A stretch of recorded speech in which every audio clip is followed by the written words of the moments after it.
It's the worst single aircraft disaster in aviation history. A Boeing crashes into a mountain northwest of Tokyo.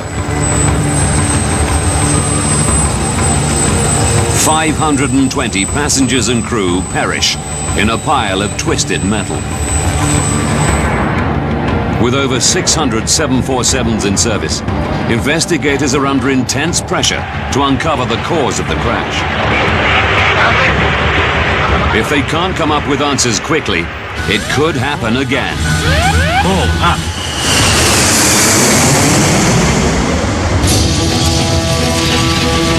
Disasters don't just happen. They're triggered by a chain of critical events. Unravel the clues and count down those final seconds from disaster.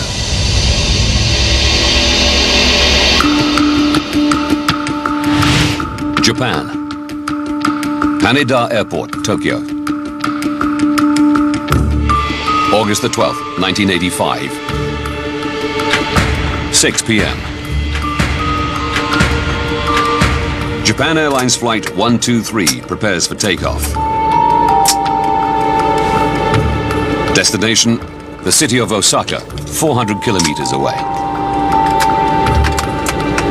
At the controls is First Officer Yutaka Sasaki.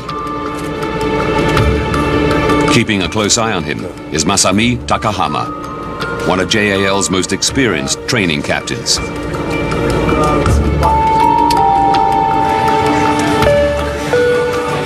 26-year-old American Ward Wallach is one of a handful of foreigners on board.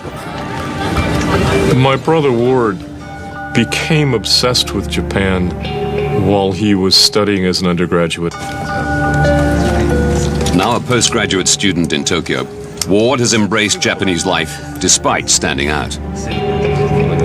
Ward dwarfed his Japanese friend. To me, he looked like Christopher Reeves. He looked like Superman.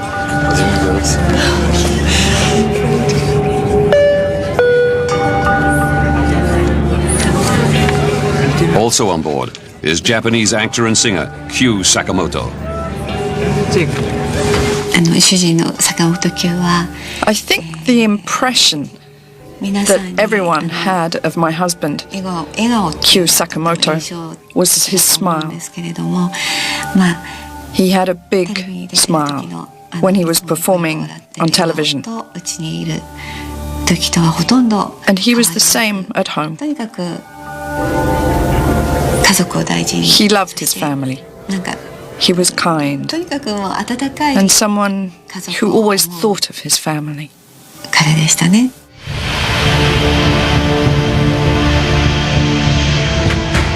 6:12 p.m. Haneda Airport Tower gives JAL 123 the all clear to take off. Weather conditions are fine. The crew expect a short, routine flight.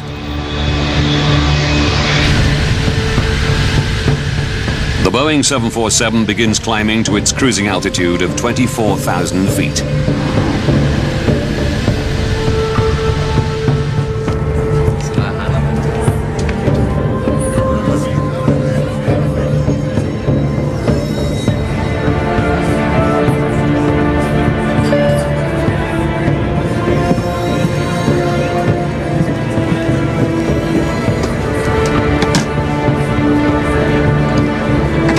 Needs to use the bathroom.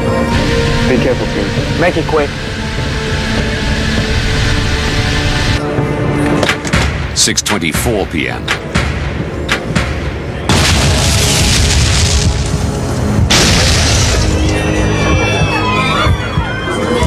Two explosions rock the plane.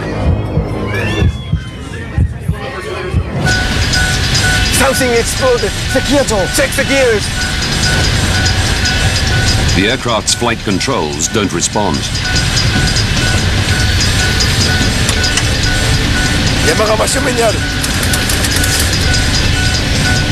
The crew desperately try to figure out what's happened.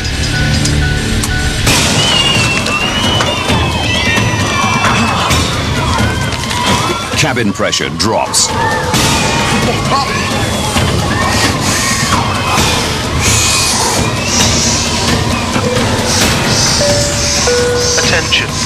Emergency descent.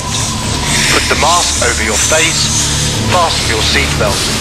Put out your cigarettes. This is an emergency descent. Continue. 6:25 p.m.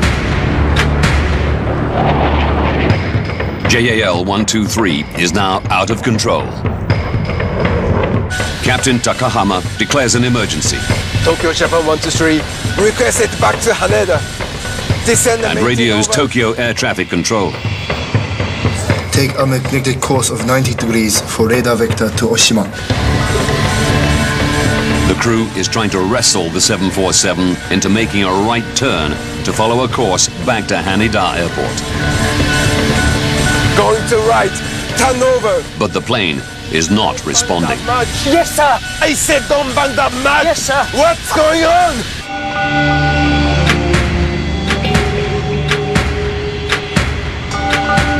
Tokyo Air Traffic Control radios JAL 123.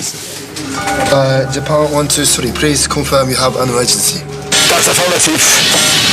What is the nature of your emergency?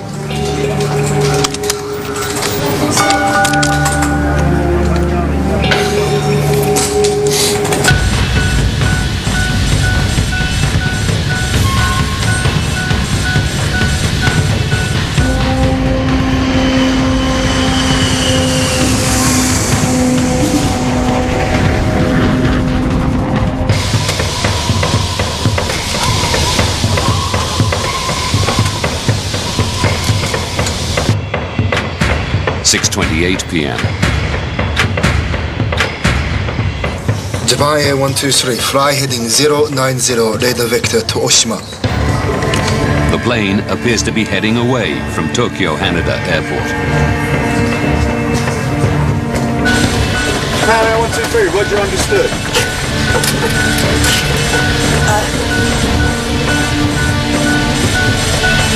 Japan Air 123, uncontrollable.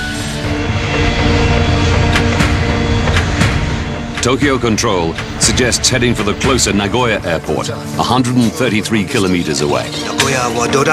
Your position is 72 miles to Nagoya. Can you land in Nagoya? No, negative. Request back to Haneda. The crew want to aim for the longer runway at Tokyo's Haneda Airport.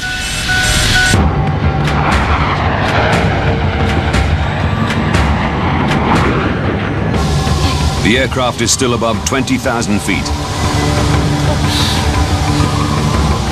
Passengers are struggling to breathe.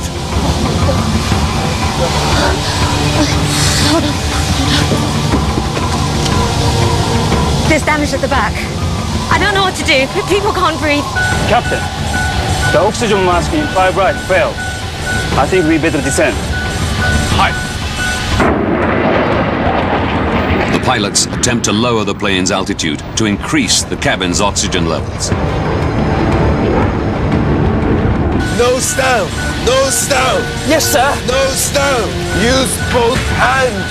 Both hands! Yes! 6:38 p.m. Doesn't work! How about putting the gear down? To create drag and slow down the 747, the crew drop its landing gear. But a controlled descent is proving impossible.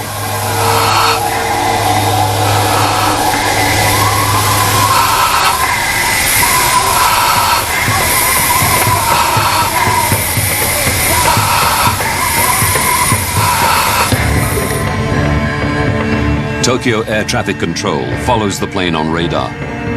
Over the next 3 minutes, the aircraft does a complete 360-degree turn, losing altitude all the time.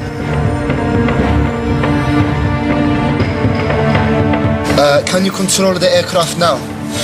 Japan Air 123, uncontrollable. Japan Air 123, Roger, understood. Would you like to contact Haneda? Keep it as it is. This may be hopeless.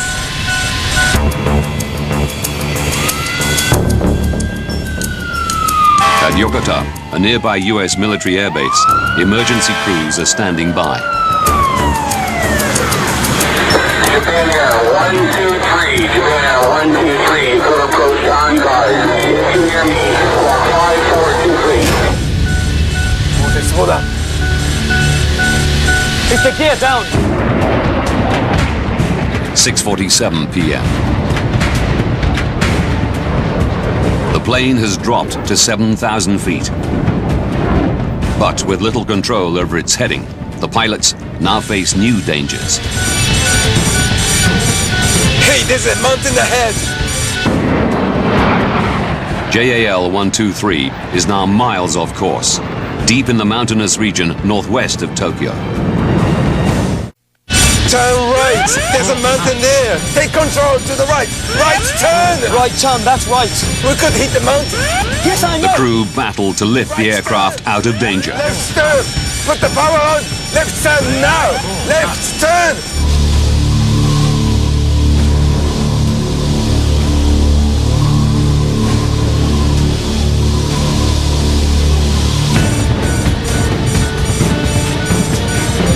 More power. More power.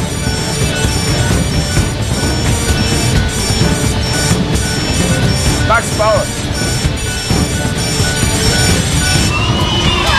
6:53 p.m. The pilots wrestle the plane up to 13,400 feet. But it's still 65 kilometers northwest of Tokyo Airport. All air traffic control can do is watch. We are ready for your approach at any time and coordinating with Yokota. Yokota available for landing also. Power stop. Flapping now. On board, the plane pitches forward and starts an uncontrolled dive. Power. Power. Flap. Close up. Close up. It's the end.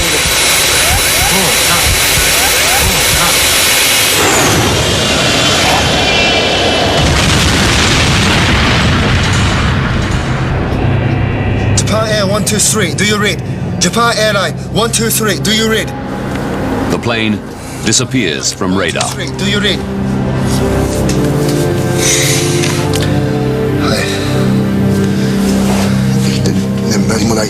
The wreckage of a jumbo jet can be seen scattered across the mountains. A specially configured 747 loaded with more than 500 people at the peak of one of Japan's most popular travel holidays, and no signs of survivors.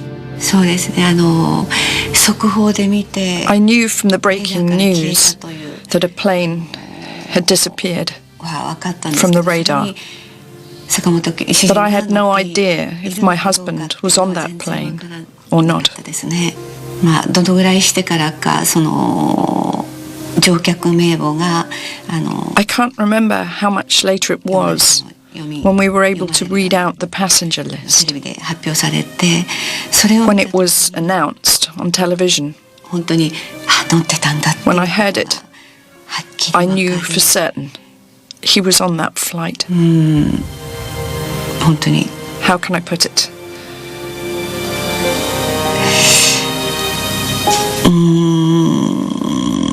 なんて言ったらいいでしょうね。 I was 愕然 aghast. としたというか。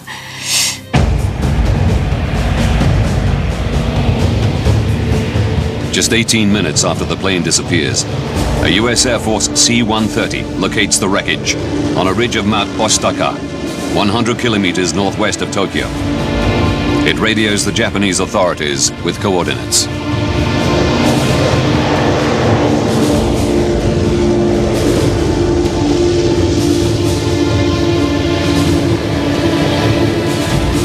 The U.S. offers military assistance. The Japanese decide to go it alone and set in motion their own rescue mission. In charge are the Japanese Self-Defense Forces. Yoshihisa Masuda is stationed at a military base in Chiba Prefecture, close to where the plane crashed. なんだこれ生存者絶対ないぞ ちょうど夏の休暇が終わって駐屯地に It was just as I returned to headquarters after my summer leave. The base was in uproar. I asked a colleague what was going on, and I was told that the whereabouts of a JAL flight were unknown. 落ちたその日の夜には The night the plane crashed, the base was put on standby, and people were saying that we were probably going to go out. 行くだろうという話で A Japanese helicopter sent out reports no sign of survivors. The mountain terrain and lack of equipment for nighttime operations slows any larger Japanese rescue effort. It doesn't reach the site until 14 hours after the crash. Miraculously, 4 survivors are found, despite spending a night on the mountainside.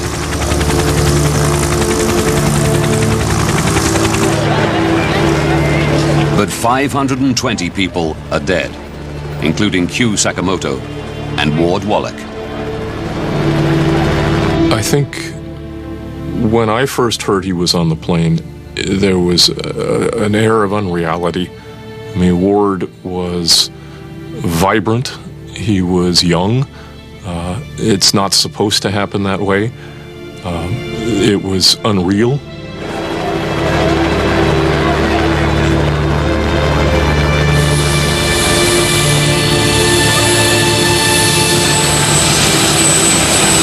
Shortly after the crash, survivors recall hearing the screams of passengers in the wreckage dying out during the night. Physicians at the scene note some of the injuries they found would not have been fatal if help had arrived sooner.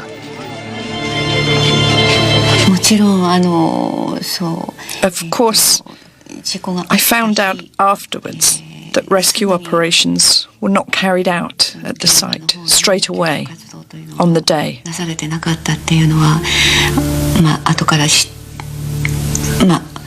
But they should have gone straight away.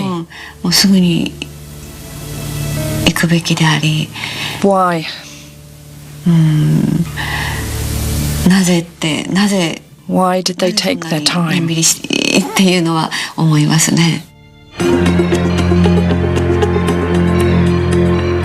Now, by rewinding the events and going deep into the official investigation, we can reveal what lay behind the deadliest single air accident in aviation history.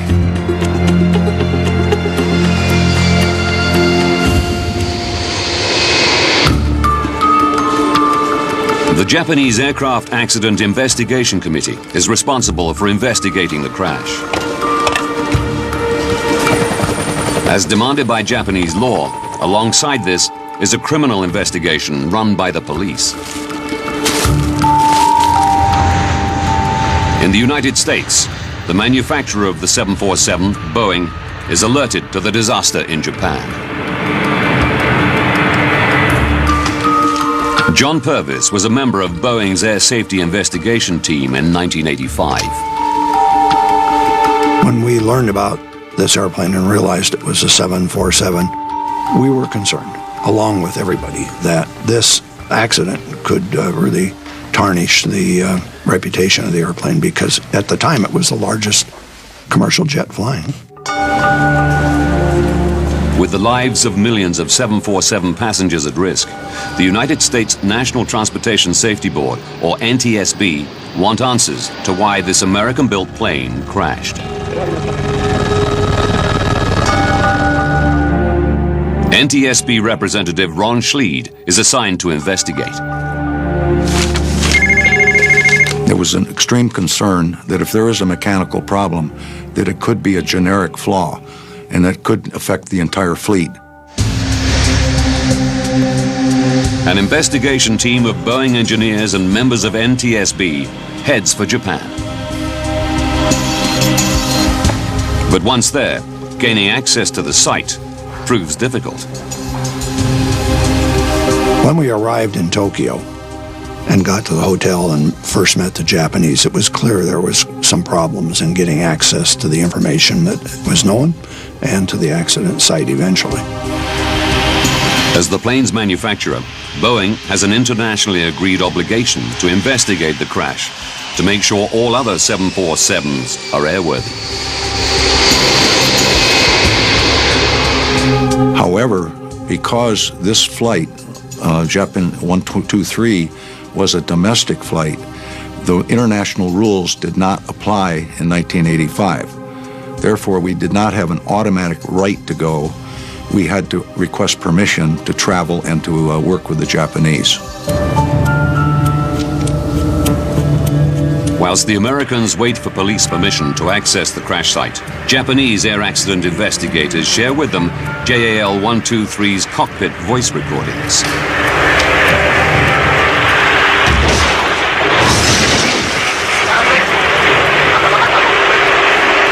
We could hear an explosion on the voice recorder. In fact, there were two loud explosions, one right after the other.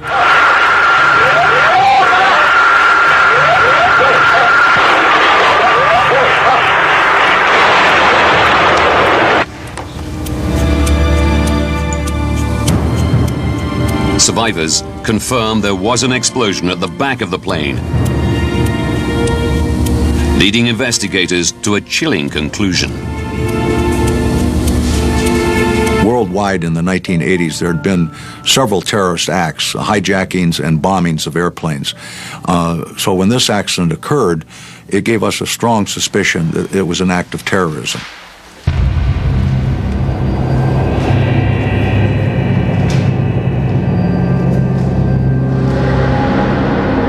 We were very highly suspicious that this was a bomb. Further evidence of a possible bomb detonation comes to light in Sagami Bay, 153 kilometers south of the crash site.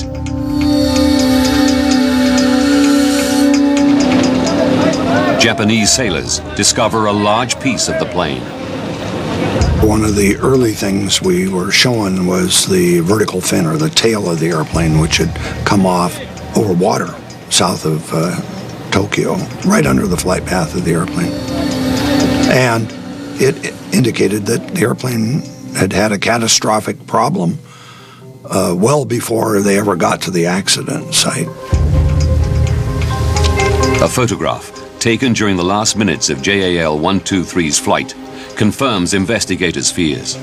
It clearly shows the tail fin is missing. It was, very clear that something unusual had happened. And again, this added to our conjecture that this could have been a bomb. 5 days after their arrival, the American investigation team is granted permission by the Japanese police to access the crash site. Makeshift helipads mean helicopters can now land on the remote mountain ridge of Mount Ostaka, north of Mount Fuji. It was chaotic at the top. Helicopters coming and going and coming and going continuously. The investigators begin searching amongst the wreckage for JAL 123's major structural components. One of the things you do as an investigator is you first look for what we call the four corners of the airplane. Where's the nose? Where are the wingtips? Where's the tail? A few meters down the ridge, they find remains of the aft pressure bulkhead, or APB.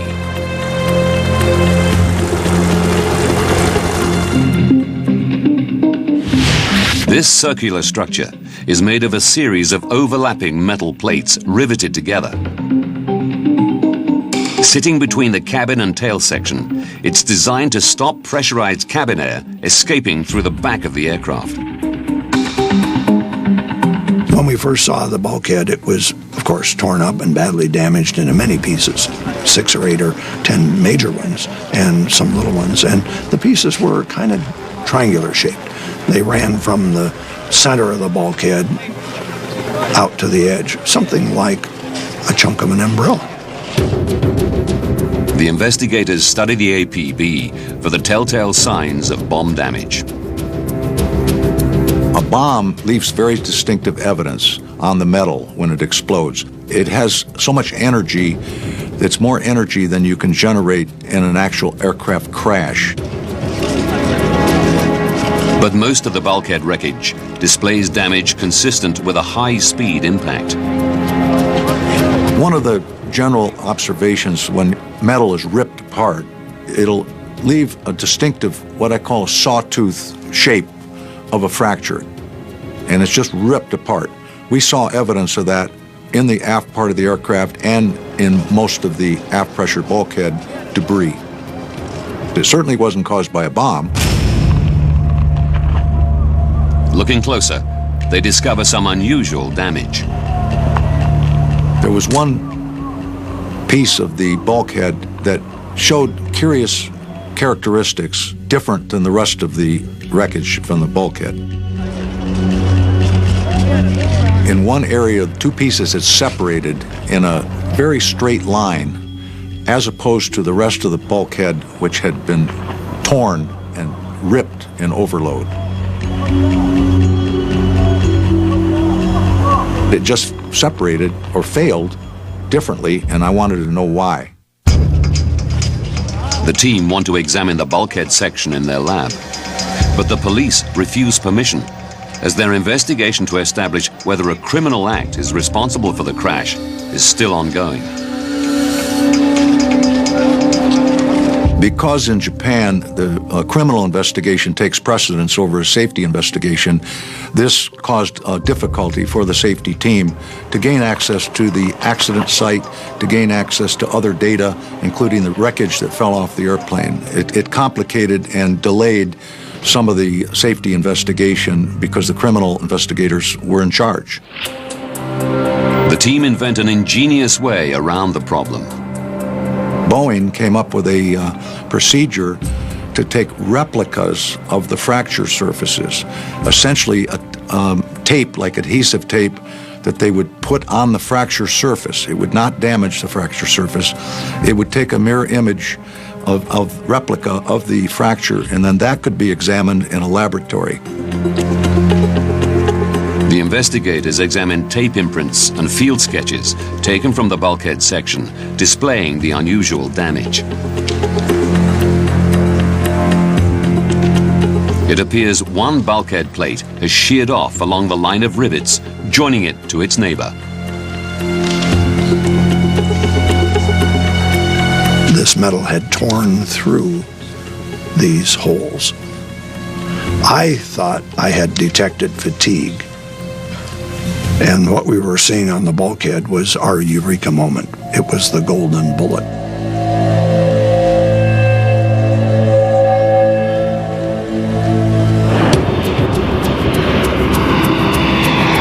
Having detected the telltale signs of metal fatigue, the investigators now need to know what caused it.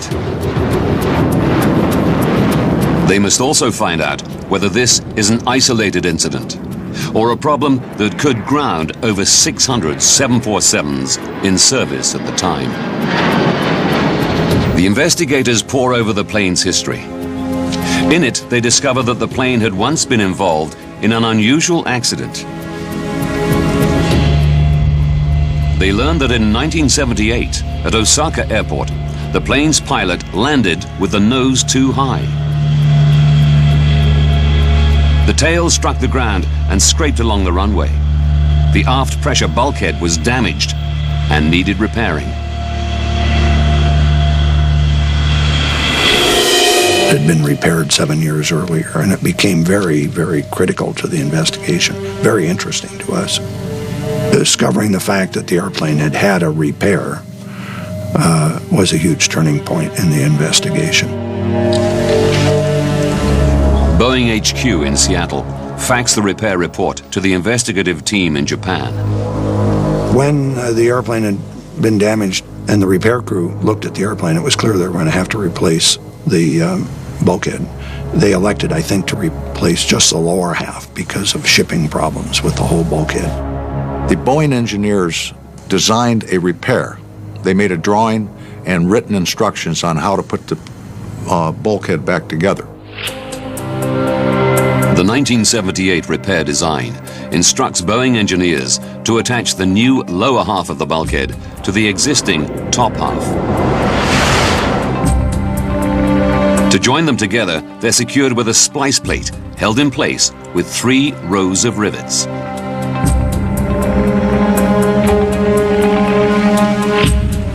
As the unusual metal fracture sheared off along the line of rivets, the investigators' suspicion falls on the join between the splice and the bulkhead's 2 halves.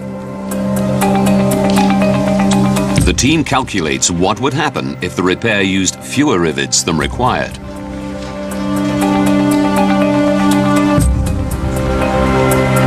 One of the scenarios we considered during our discussions was, what if the repair to the bulkheads was done improperly? One of the team members did a mathematical calculation, if that were true, and it determined that the bulkhead would fail at about 11,000 cycles.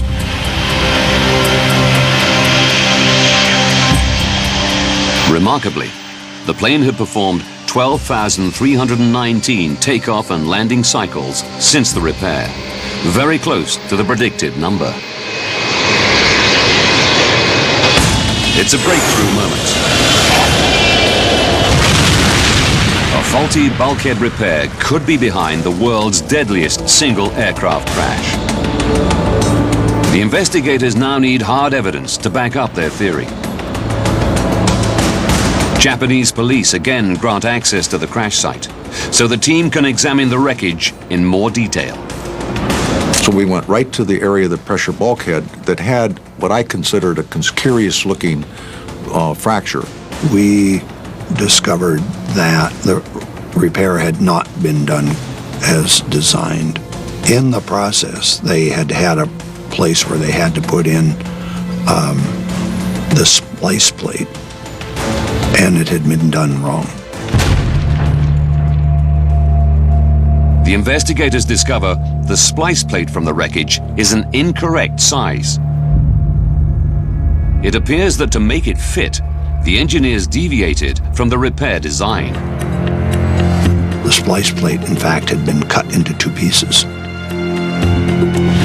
The narrower section was fixed with a single row of rivets. The wider section of the splice was fixed with a double row. That rendered that section of the splice basically to 70% strength of what it would have been otherwise. Because of the faulty repair, just one row of rivets takes most of the force during every takeoff and landing pressure cycle. During each cycle, the bulkhead stretches and shrinks like the skin of a balloon. Tiny cracks form and grow around where the rivets punch through the metal. Some 12,000 cycles after the repair, the splice plate shatters. High-pressure air from the cabin bursts through the hole, weakening the bulkhead, causing it to fail explosively. This failure is heard as the first explosion, as high-pressure air from the passenger cabin bursts through the bulkhead. Left turn now! Left turn! Investigators now want to know the reason for the second explosion. Following the discovery of wreckage in Sagami Bay, they know that JAL 123 lost its tail fin 12 minutes into the flight.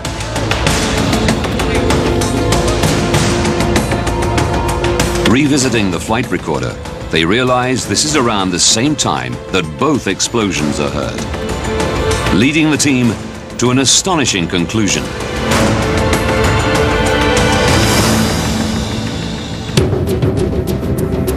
As high-pressure air bursts through the failed bulkhead into the tail section, it blows the tail fin clean off. During the design of the 747, we didn't anticipate a vertical fin coming off or a pressure bulkhead blowing out, and it just wasn't something that was anticipated to happen. The investigators must now find out how an exploding bulkhead and lost tail fin led to the pilots losing control and the plane crashing.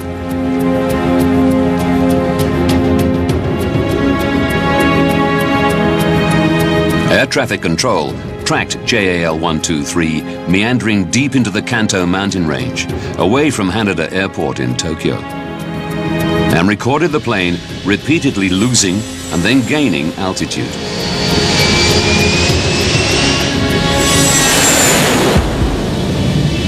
Through plotting the plane's flight path, the investigators recognize a familiar pattern, a type of aircraft motion called a phugoid. As JAL 123 begins to dive, it accelerates. The increased speed generates lift, and as the plane climbs, it slows, causing it to dip again.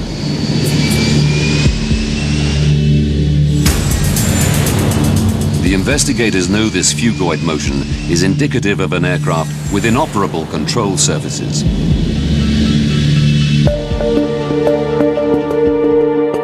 These are critical for banking and controlling the plane's altitude. The rudder, attached to the tail fin, controls yaw, the angle at which the plane flies forward through the air. Loss of a rudder alone will not lead to phugoid motion, but major damage to a plane's hydraulic system will. Large modern airliners, all the flight controls are boosted by hydraulic pressure. There's no way the pilot has enough strength to move the flight controls through cables and pulleys like in the old days. So the hydraulic systems power the flight controls. The team realized JAL 123's hydraulics were critically damaged during the bulkhead's explosion. To get the 4 hydraulic systems up into the vertical fin and to the rudders, all 4 have to go up there. And that means they have to run through the pressure bulkhead to start with, and they have to run up into the vertical fin. As the tail fin rips off, it severs critical hydraulic lines. The aircraft is paralyzed. Once they lost the vertical fin and the hydraulic systems, the pilots were only able to minimally control the airplane with engine power. The airplane continued to fly in circles, up and down, virtually out of control. This explains why the plane flies in a phugoid motion. Why the crew have extreme difficulty controlling the plane's descent. And why it cannot turn back to Haneda Airport and instead descends deep into the Kanto mountain range.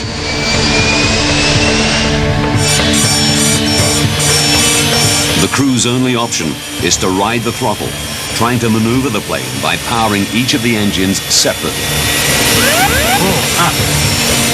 At the mercy of their stricken aircraft, there is nothing the pilots can do. A crash is inevitable.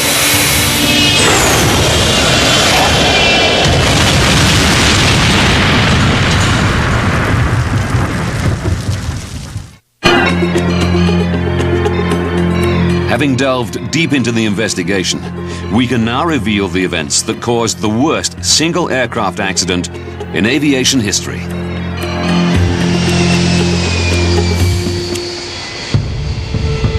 June the 2nd, 1978. 7 years to disaster. A JAL Boeing 747's aft pressure bulkhead is incorrectly repaired following a tail strike incident, leaving it critically weakened. 6:12 p.m., August the 12th, 1985. 44 minutes to disaster. The same JAL plane takes off from Haneda Airport, Tokyo.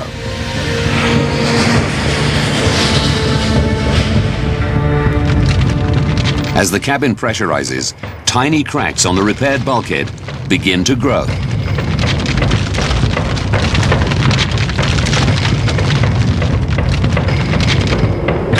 "32 minutes to disaster.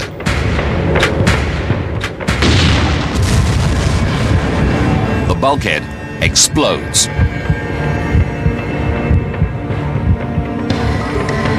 Pressurized air blasts into the plane's tail section, ripping off the tail fin and severing the hydraulic lines. 31 minutes to disaster. Captain Takahama declares an emergency. The pilots fight to control the aircraft, unaware that their basic flight controls are permanently disabled.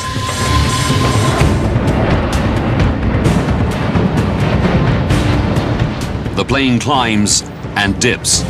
The pilots struggle to maneuver with engine thrust alone.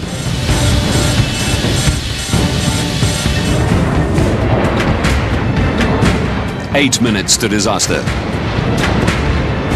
Turn right. The pilots guide the plane down to 7,000 feet. Right. But it's now in the heart of the Kanto mountain range.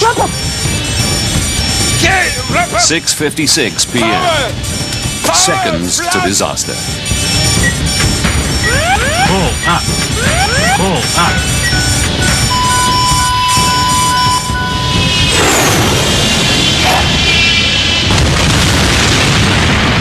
But the tragedy isn't over. Testimony from one survivor reveals that others also survived the impact.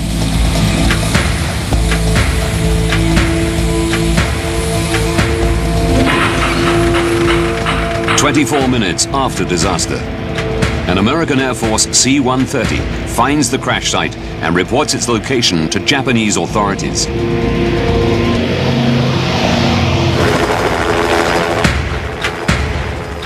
A hovering Marine Corps helicopter offers to drop 2 men onto the mountain. But just a minute later, an order comes through demanding they return to base. 9 a.m., 14 hours after disaster, the first Japanese rescuers arrive on foot at the crash site.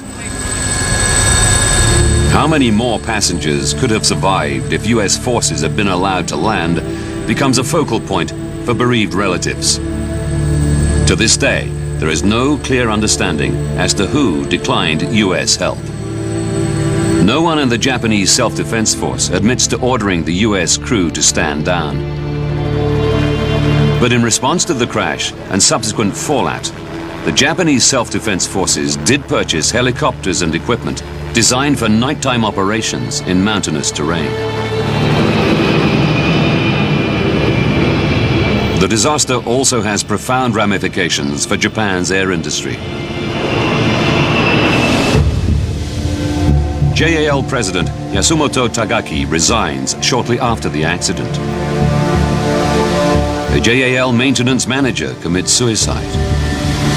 A terrible price had been paid, and now lessons had to be learned. One of the things I got out of this accident investigation was that the accident really was preventable. If the engineering work on the prepare 7 years before the accident had been scrutinized a little more carefully and done properly, the accident wouldn't have occurred. Boeing confirmed an incorrect repair caused the failure of JAL 123's bulkhead.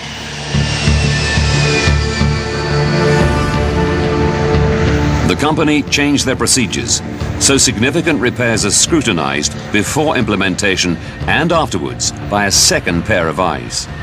Regular checks are made to detect any signs of metal fatigue. To reduce the vulnerability of the 747's hydraulics, a valve was added to the line controlling 2 of the plane's elevators and the lower rudder. If this line is severed, some control should still be possible. I think this accident taught the aviation industry a lot of lessons, things about airplane design and maintenance. It was really an important step in improving aviation safety around the world. JAL admitted no liability for the crash, but offered to pay compensation. 90% of the victims' relatives settled with the airline without going to court. But neither the compensation nor the improvements to safety offered much comfort to the bereaved relatives. There was a sense among, I think, all the victims, but certainly in my family, that this was wrong. That what happened was avoidable. That it didn't need to happen.